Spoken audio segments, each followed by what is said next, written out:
The morning my sister told me I was too much of an embarrassment to be her maid of honor, I was standing in my childhood kitchen eating cereal over the sink because there wasn't room at the table. My mom, my dad, my sister, and her fiancé were all sitting there going over seating charts and floral arrangements like I was furniture, like I wasn't even there.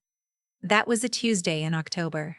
By the following Saturday, I had moved the last box out of that house and into a studio apartment in East Nashville that smelled like old carpet and someone else's regrets. But I'm getting ahead of myself. My name is not important. What matters is that I was 23 years old. I had a business idea that everyone in my family thought was a joke, and I had just been told, not gently, not privately, but right there over scrambled eggs, that I would not be standing beside my sister on her wedding day because, and I'm quoting her directly here, your whole vibe doesn't match the aesthetic we're going for. The aesthetic. She said aesthetic. My dad looked up from his coffee, nodded once, and went back to reading the sports section. My mom touched my sister's hand and said, "She understands, honey." Neither of them looked at me. I didn't say anything. I put my bowl in the sink, walked upstairs, and sat on the edge of my bed for about 45 minutes, staring at a water stain on the ceiling. And then something shifted. I don't know how else to describe it. Something just quietly closed inside me, like a door with a good seal, not a slam. Just a soft final click. I need to back up so you understand how we got here. I grew up in Brentwood, Tennessee, which is the kind of suburb where every house has a 3-car garage and every parent has an opinion about college rankings. My dad is a corporate attorney. My mom did interior design for a while, then stopped when my sister was born and never went back. My sister, she's 2 years older than me, was always the easy one. Cheerleading, honor roll, the right friends, the right boyfriend, eventually the right fiancé who worked in finance and wore boat shoes unironically. I was the one who took things apart to see how they worked. I was the one who stayed up too late reading about supply chains and market gaps, and why certain small businesses fail in their first year. I was 12 years old when I told my dad I wanted to start something of my own someday, and he said, "That's cute, sweetheart," in a tone that made it very clear he did not find it cute. By the time I was in college, I went to UT Knoxville on a partial academic scholarship because my parents made it clear they weren't funding what my dad called a party degree in business. I had already started a small resale operation out of my dorm room. Nothing glamorous. I was sourcing vintage furniture and home goods from estate sales and flipping them on Facebook Marketplace and eventually Cherish. I was making around $1,800 a month by my junior year. Not life-changing money, but real money. Mine. I made the mistake of telling my family about it at Thanksgiving. My dad's response was, "When are you going to focus on something real?" My sister's response was to pull out her phone. My mom said, "That's sweet, but you should really be thinking about law school." I drove back to Knoxville that Sunday with half a pecan pie and a very clear understanding that whatever I built, I was building it alone. The thing I was building, the thing that would eventually become the reason I'm telling this story, was a sustainable home goods brand. I had been watching the market for 2 years. I knew there was a gap between mass-produced fast furniture and the kind of high-end sustainable pieces that only people with serious money could afford. I wanted to build a brand that sat in the middle. Thoughtfully sourced materials, American craftsmanship where possible, price points that didn't require a second mortgage. I called it Hearth and Grain. I want to be honest with you about what those early months looked like, because I've seen enough of these stories online, where everything sounds polished in retrospect. It was not polished. I was 23, living in that East Nashville studio with the bad carpet, eating a lot of rotisserie chicken from the Kroger down the street because it was $6 and lasted 3 meals. I had $8,000 saved from the resale business. I had a laptop, a ring light I bought secondhand, and a vendor contact I'd made at an estate sale in Franklin who knew people in the woodworking community. My family did not offer to help. I did not ask them to. What I did have was my grandmother. My dad's mother. She lived alone in a small house in Germantown, and she was one of those women who had worked her entire life and had absolutely zero patience for self-pity but an enormous amount of patience for effort. She used to call me on Sunday afternoons and ask me to walk her through what I was working on. Not because she understood the business mechanics, but because she said it helped her sleep, knowing someone in the family had some fire in them. She was the one who told me about a woman named Constance, who ran a small business development center out of a church community room in East Nashville every Wednesday evening. Free. Open to anyone. No application, no prerequisites. I showed up the first Wednesday with a printed out business plan that had 3 pages of research and 1 page of wishful thinking. Constance looked at it for about 4 minutes, handed it back, and said, "The research is good. The rest is noise. Come back next week with your numbers clean." I came back every Wednesday for 2 years. Constance had spent 20 years in retail merchandising before burning out and deciding she'd rather teach than earn. She did not sugarcoat anything. She told me once that my branding was aggressively beige, that my pricing model had a margin problem I was going to feel in year 2, and that I needed to stop being afraid of the phone and start calling buyers directly. She also told me after about 6 months that she thought Hearth and Grain had something real in it. She said it quietly, the way people say things they actually mean. I went home and cried in a good way for the first time in a long time. The business grew slowly and then suddenly, the way these things do. By the end of my first year, I had 7 products in the online shop and a small but loyal customer base built mostly through Instagram and word of mouth. By the end of year 2, I had been approached by a regional buyer from a boutique home goods chain called Stonebridge Market. They had locations in Nashville, Charleston, and Savannah, who had found me through a feature in a small sustainability newsletter. The meeting with the Stonebridge buyer was at a coffee shop in Midtown Nashville. I wore my one good blazer. I had a folder with product samples and a wholesale pricing sheet. The Constance had helped me stress test 3 separate times. The buyer's name was Catherine, and she was exactly the kind of person who makes you either very nervous or very focused. I chose focused. She ordered 12 SKUs for all 3 locations to start. It was the largest single order I had ever received.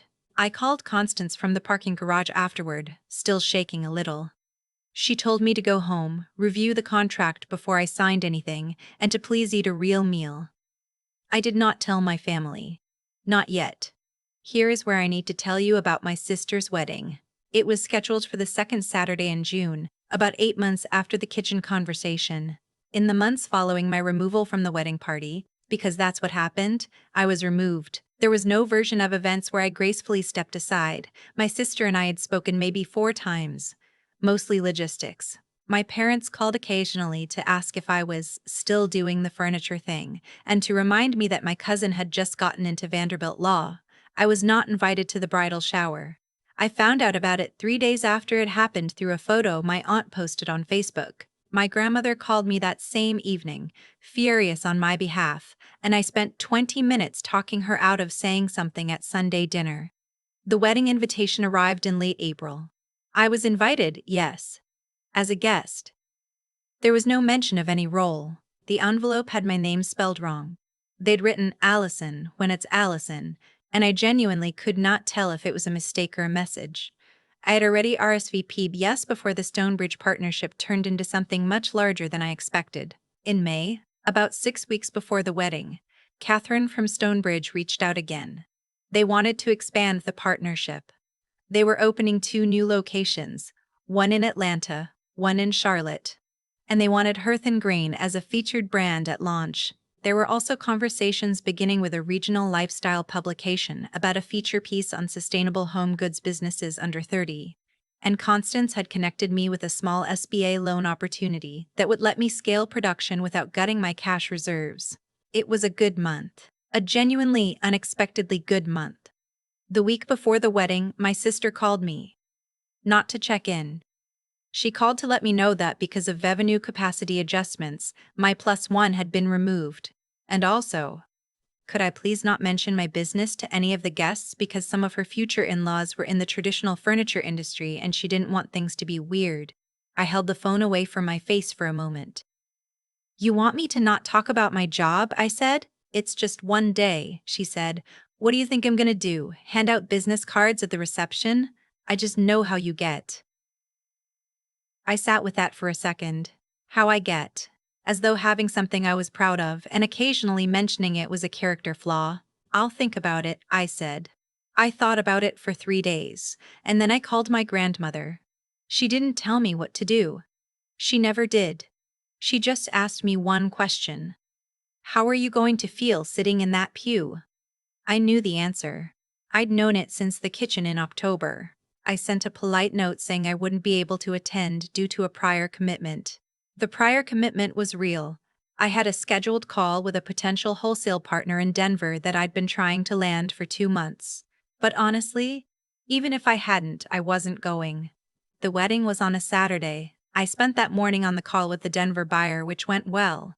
Better than well, actually. He was interested and wanted to move to a formal proposal stage. I made notes, sent a follow-up email, and then I ordered Indian food and watched a documentary about brutalist architecture, because I'd been meaning to watch it for months. I did not feel sad. I want to be honest about that, because I think it would make a tidier story if I did. I felt something quieter, a kind of relief, and underneath the relief, a very clear recognition that the version of myself who needed to be in that room no longer existed. I had built something real. I had done it without them, and I was sitting in my apartment on a Saturday night eating saag paneer and feeling more like myself than I had in years. 2 weeks later, the lifestyle publication ran the piece. It was a full feature.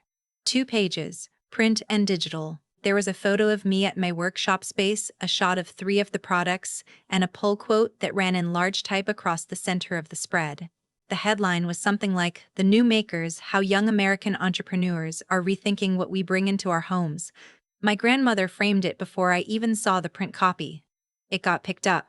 A few regional outlets. Then a home goods trade newsletter with a national readership, and then a brief mention on a popular design podcast that apparently had a significant following in exactly the demographic that buys thoughtfully sourced end tables. My phone did something I hadn't seen it do before. It just kept going.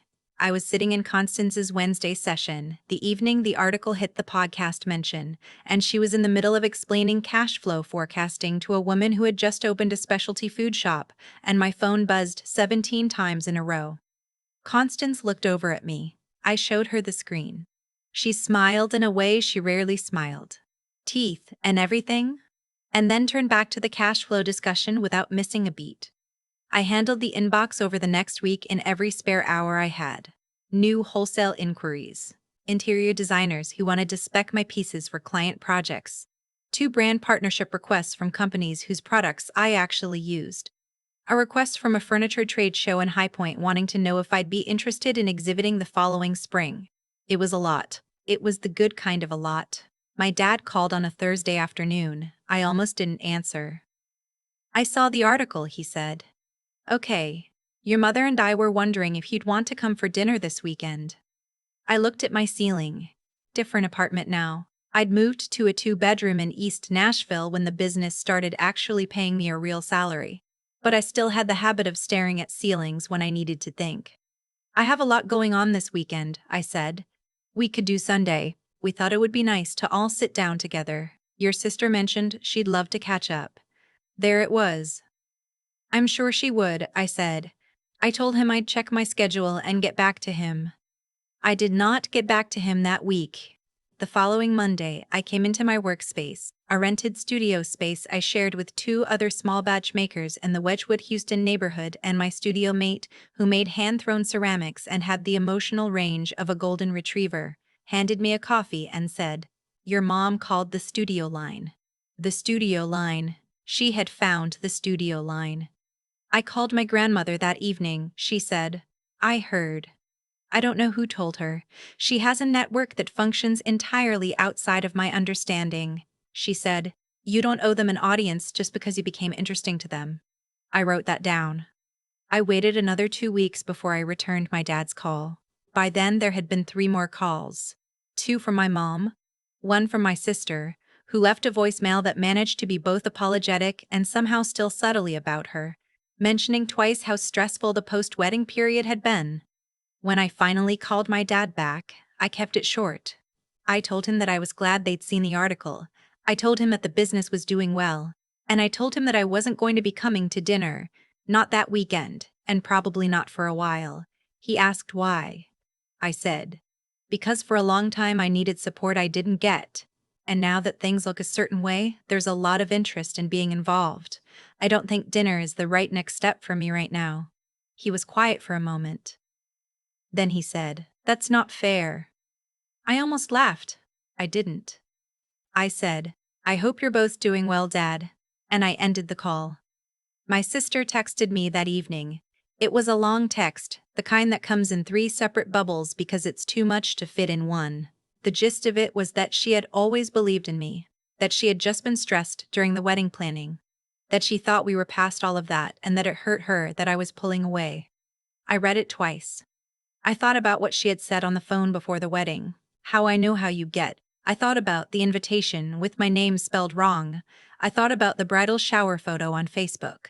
I typed back, "I hope the marriage is everything you wanted. I really do. I just need some space right now." She responded with a question mark, just a single question mark. I put my phone down and went back to the proposal I was drafting for the High Point trade show application. It has been almost a year since the article ran. Hearth and Grain is now in 11 retail locations across 6 states. We just signed with a rep group that handles wholesale outreach for independent brands, which means I'm not cold calling buyers from my kitchen anymore. Constance came to the studio last month and I walked her through the whole space: the new sample display, the production schedule board, the little area where I keep prototypes. And she stood there with her arms crossed and nodded slowly for a long time. She said, "You did the work." 4 words. From her. That's a speech. My grandmother came to the studio opening we had in March. She wore a yellow blazer and brought a pecan pie that she set on the snack table without telling anyone she made it. She stood in the corner most of the evening watching people move through the space and pick up the products, and when I came over to check on her, she grabbed my hand and held it for a moment and said, "I always knew." I believed her. My parents have not been to the studio. My sister has not reached out since the text exchange. I don't know if they'll come around eventually. I've stopped trying to predict it. What I know is this: I built something real in the years when none of them believed it was possible. I did it with bad carpet under my feet and rotisserie chicken in my fridge and Wednesday evenings in a church community room. I did it because someone named Constance told me my numbers could be cleaner, and because my grandmother called every Sunday, and because something in me needed to prove, not to them, I stopped needing to prove it to them a long time ago, but to myself, that the door clicking shut was not a loss. It was a beginning. They showed up at the finish line with open arms and wide smiles. But they weren't there for any of the miles. And I think about what Constance said once, midway through year 1, when I was exhausted and doubting everything. "You're not building this for an audience. You're building it because it's yours. It is mine. Every piece of it. And that, in the end, is the only thing that ever mattered." There's a moment I keep coming back to. I'm sitting in my apartment on a Saturday night, the night of my sister's wedding, eating Indian food and watching a documentary, and I feel something I didn't expect to feel. Nothing is missing. Not in a numb way. In a full way. Like every choice that led me to that couch, that takeout container, that quiet evening alone had been the right one. I think about cause and effect a lot now. Not in a mystical way, just in the way that life actually works. What you put in is what comes back, eventually, in one form or another.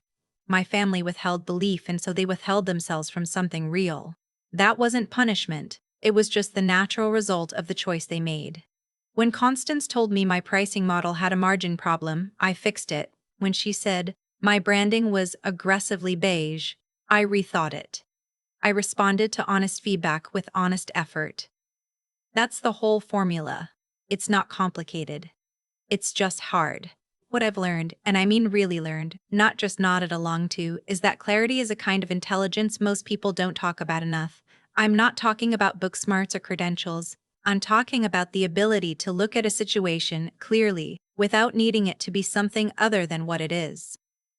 My sister called me too embarrassing. I could have argued. I could have tried to reshape myself into something that fit her wedding aesthetic. Instead, I looked at the situation clearly and thought, this tells me everything I need to know about where I stand. That clarity was a decision, and it was one of the smartest ones I ever made. The grit part, the rotisserie chicken dinners, the Wednesday nights in a church community room, the cold calls to buyers who didn't know my name yet, that part people tend to romanticize from the outside. From the inside, it just feels like stubbornness. Like you've made a decision about who you are, and you're not willing to let a hard month talk you out of it. I think about the version of me who almost didn't go back to Constance's session that third Wednesday because I felt stupid with my poorly structured business plan. I'm so glad she didn't let herself stay home.